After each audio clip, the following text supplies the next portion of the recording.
بسم الله الرحمن الرحيم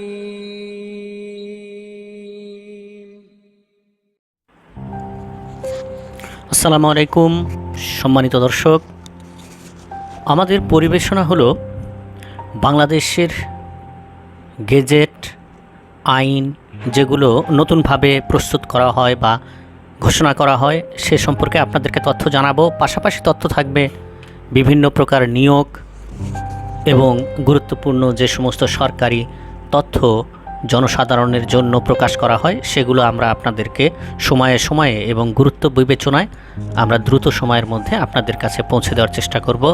আজকে আমরা যে বিষয়টি নিয়ে কথা বলবো সেটি হলো বাংলাদেশ গেজেট অতিরিক্ত সংখ্যা কর্তৃপক্ষ কর্তৃক প্রকাশিত মঙ্গলবার এপ্রিল ৭, ২০২৬, বাংলাদেশ জাতীয় সংসদ ২৩ চৈত্র ৬ এপ্রিল ২০২৬ আর ২৩ চৈত্র ১৪৩২ এই দিন বাংলাদেশ জাতীয় সংসদে ভূমি ব্যবহার নিয়ন্ত্রণ ও কৃষি ভূমি সুরক্ষার উদ্দেশ্যে আনীত একটি বিল, এই বিলটি পাশ করা হয়।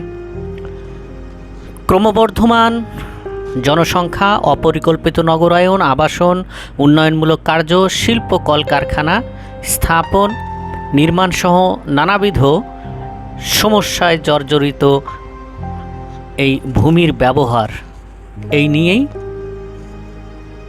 প্রকাশিত হয়েছে বা বিলটি উত্থাপন হওয়ার পর আইনে পরিণত হয়েছে। আর এর সংক্ষিপ্ত শিরোনাম এবং প্রয়োগ ও প্রবর্তন হলো এই আইন ভূমি ব্যবহার নিয়ন্ত্রণ কৃষি ভূমি সুরক্ষা আইন ২০২৬ নামে অভিহিত হবে।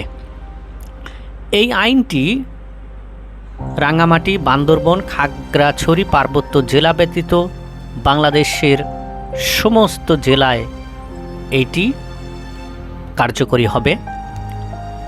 এখানে অকৃষি ভূমি, কৃষি ভূমি এগুলো ডিফাইন করা হয়েছে বা সংজ্ঞায়িত করা হয়েছে। ১ ফসলি জমি, ৩ ফসলি, ২ ফসলি, ৪ ফসলি, উদ্যান, কোন ফসল কী ধরনের ভূমি হিসেবে পরিগণিত হবে সে সম্পর্কে এখানে আলোচনা করা হয়েছে। সম্মানিত দর্শক, আপনারা হয়তো ভিডিওতে সব কিছু এই গেজেটগুলো পড়ে শেষ করতে পারবেন না বা ওইভাবে বুঝতে পারবেন না। তার জন্য আমরা ডিসক্রিপশন বক্সে এর লিঙ্ক দিয়ে দেব, আপনারা সেখান থেকে এগুলো পড়ে নিতে পারবেন। আরও আছে ক্ষমতাপ্রাপ্ত কর্মকর্তা, এরকম প্রায় ১৫ থেকে ১৬ পৃষ্ঠার এই আইনটি জাতীয় সংসদে পাশ হয়েছে। ভূমি ব্যবহার এবং নিয়ন্ত্রণ আইন এই সম্পর্কে আমরা আপনাদেরকে সামান্য অল্প কিছু তথ্য জানিয়ে দেব, আর বাকিটা আপনাদের যার যার প্রয়োজন আছে সেগুলো আপনারা আমাদের লিঙ্ক থেকে গিয়ে আপনারা ডাউনলোড করে এগুলো পড়তে পারবেন। পাশাপাশি রয়েছে যে কথা বলছিলাম, বিশেষ কৃষি অঞ্চল, বনভূমি, পাহাড়, টিলা, জেলা কমিটি এই সম্পর্কে বিস্তারিত আলোচনা করা হয়েছে। কিভাবে ভূমি ব্যবহার করা হবে, ভূমির দস্যু রয়েছে তাদের কাছ থেকে রক্ষা করা যাবে, যত্রতত্র বাড়িঘর তৈরি করা বা মাটি ভরাট করা, মাটি কেটে ফেলা, বন উজাড় করা, বিভিন্ন জন অঞ্চল এবং বিভিন্ন কর্তৃপক্ষ কর্তৃক প্রায় ১৬ পৃষ্ঠার এই ১৫ থেকে ১৬ পৃষ্ঠার এই গেজেটটি প্রকাশিত হয়েছে। সুপ্রিয় দর্শক, আমরা আমাদের চ্যানেলে ভিডিওগুলো নতুনভাবে আপনাদের তথ্য উপাত্ত দিয়ে সহযোগিতা করার চেষ্টা করব। আমাদেরকেও আপনারা উপযুক্ত পরামর্শ দিয়ে আমাদেরকে সহযোগিতা করবেন।